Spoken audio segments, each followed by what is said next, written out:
Psicologia. Quando a gente fala essa palavra, qual é a primeira imagem que vem na cabeça? Para muita gente, é a imagem de um divã, né? Bom, a ideia aqui é mergulhar numa história bem surpreendente para a gente entender qual é a real dimensão dessa ciência.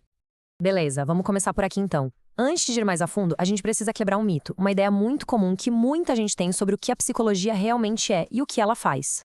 E a grande pergunta que vai guiar a gente nessa conversa é a seguinte: para que serve a psicologia?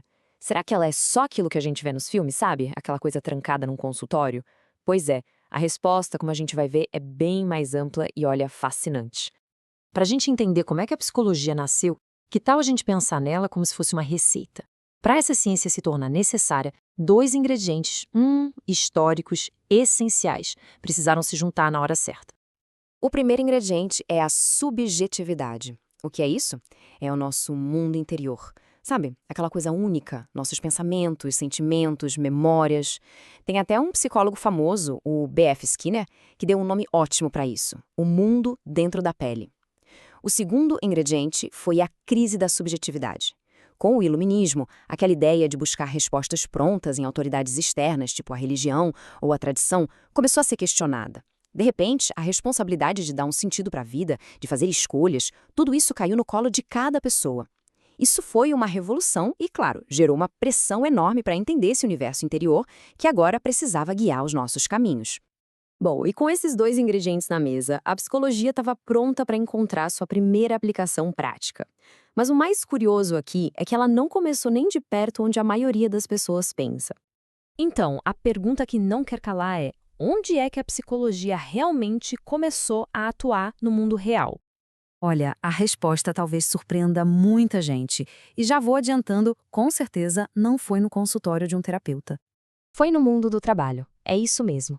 Pensa só, com a indústria crescendo a todo vapor, apareceu um problema muito prático. Como é que a gente sabe qual pessoa se encaixa melhor em cada tipo de função? A primeira atuação do psicólogo foi exatamente aí, no que a gente hoje conhece como recrutamento e seleção. E a partir daí, dessa origem super inesperada na indústria, a psicologia, nossa, ela simplesmente explodiu.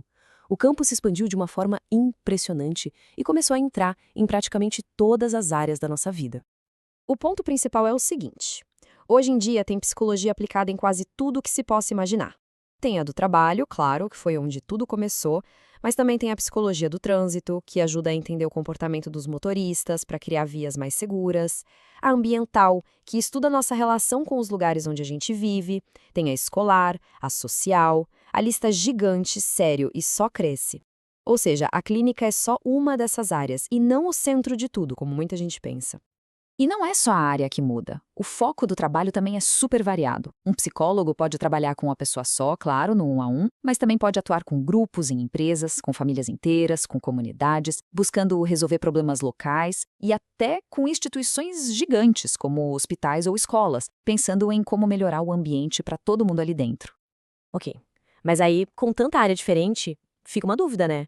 O que une todos esses profissionais? O que conecta um psicólogo que trabalha numa escola com outro que está numa empresa gigante ou com atletas de alto rendimento?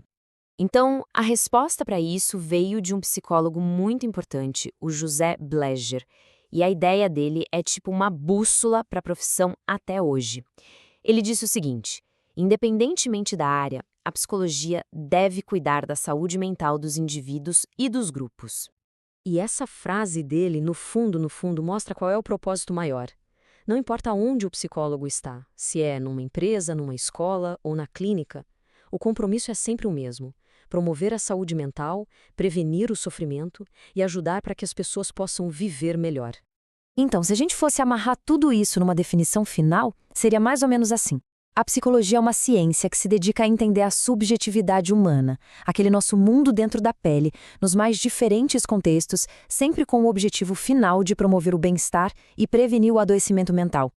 E agora, depois de tudo isso, com essa nova visão da coisa, fica a pergunta para a gente pensar: como é que a nossa forma de enxergar a psicologia muda a partir de hoje?